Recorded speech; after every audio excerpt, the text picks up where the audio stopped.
In August of 1978, a German engineer named Heinz Leiber stood on a test track at the Daimler-Benz plant in Untertürkheim and demonstrated something that would eventually save millions of lives.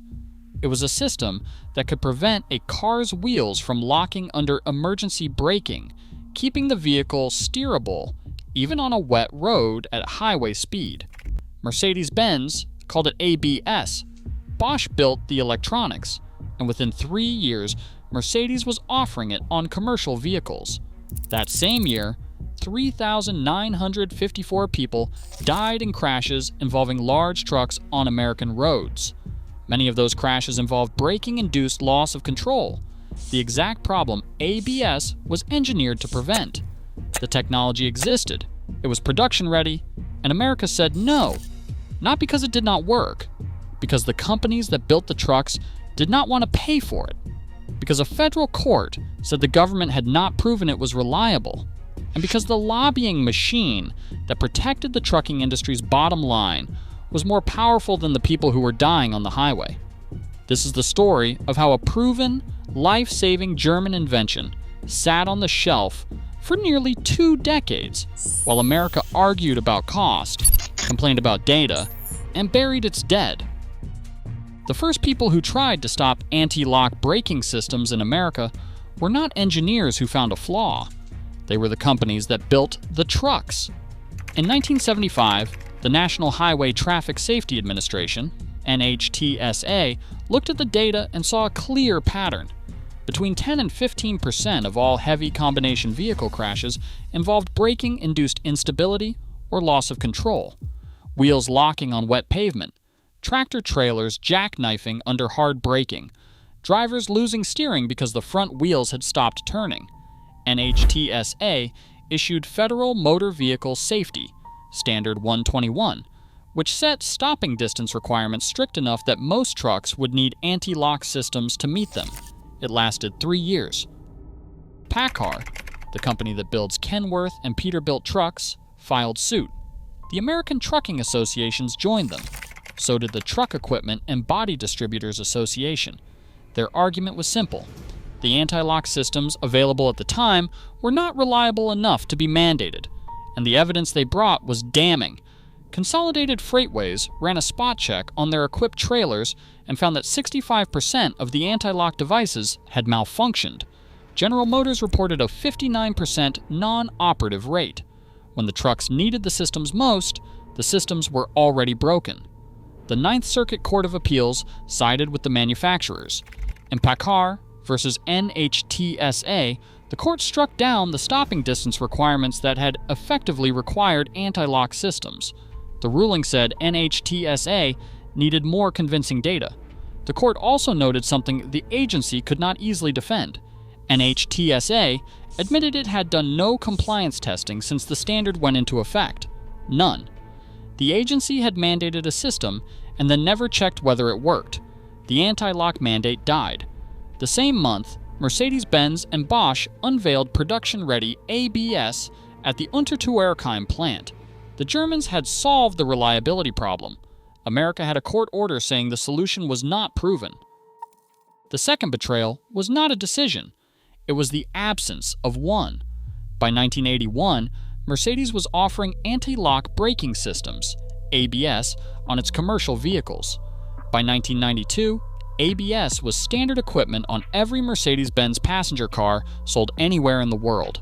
Bosch had refined the system through multiple generations. The electronics were reliable, the cost per unit had dropped, and in Europe, the technology was becoming a baseline expectation. In America, the trucking industry did not ask for ABS. NHTSA did not push for a new rulemaking. And every year, the death count continued. In 1979, the year after the court struck down the mandate, truck-related crashes killed more people than any other year on record. Throughout the 1980s, roughly 4,000 people died every year in crashes involving large trucks. In 1988 alone, 3,938 people were killed. Many of those crashes involved exactly the kind of braking-induced instability that anti-lock braking systems were designed to prevent. It took an act of Congress to break the silence.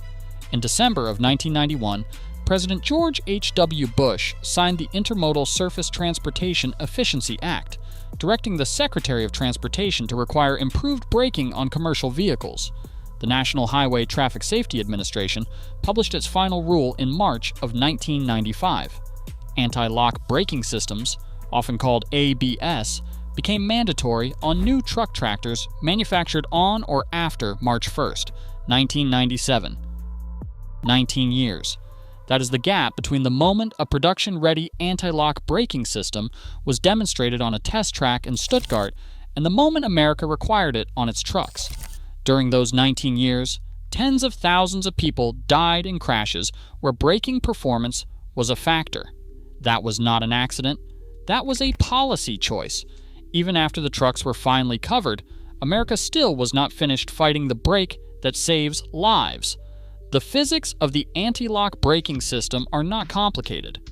When a wheel locks under hard braking, the tire loses its grip and the driver loses the ability to steer. ABS monitors wheel speed and automatically modulates braking pressure to keep each wheel just below the lockup threshold. Shorter stopping distances on slippery surfaces. The ability to steer while braking. Measured, repeatable, documented results. The European Union required anti-lock braking systems on all new passenger cars starting in 2004. The United States did not mandate anti-lock braking systems on passenger cars until September 1, 2012, and only as a component of the electronic stability control requirement. 34 years after Liebherr's system rolled off the line in a Mercedes S-Class, America finally required it on every new car. The National Highway Traffic Safety Administration's own research had supported the mandate for years. A 2009 study found ABS reduced non-fatal crash involvement by 6% in passenger cars and 8% in light trucks. The data was there. It had been there for years.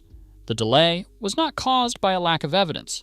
It was caused by an industry that treated safety mandates as threats to the bottom line and a regulatory culture that let them win. The pattern is documented. Oppose. Cite costs. Demand more data. Delay.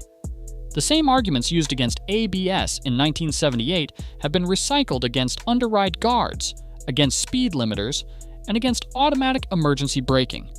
A PBS Frontline and ProPublica investigation documented the trucking industry pressuring regulators to alter safety reports. A retired chief of FMCSA research said publicly that the industry holds enormous sway over which rules get made. A former acting head of NHTSA described intense pressure from industry lobbyists. The words change. The result is the same. The mandate gets delayed, and the bodies pile up. So here's what the history of ABS tells you about America's relationship with truck safety. The technology existed in 1978. It worked. The Germans proved it and put it into production. Heinz Leiber, the engineer who helped invent the system, holds nearly 600 patent families. He received the Federal Cross of Merit. His work is displayed in the German Museum in Bonn. The tens of thousands of Americans who died in braking-related crashes during those 19 gap years received nothing. The next time you see a loaded 18-wheeler come down a mountain grade in the rain, remember this. The system keeping that truck from jackknifing across your lane is a German invention that America fought for 2 decades. And the next life-saving system is sitting on a shelf right now, waiting for someone to stop arguing about the cost. If you know this history, if you have driven the old iron, if you have felt what it is like when the brakes do what they are supposed to do, drop your story in the comments. We read every one.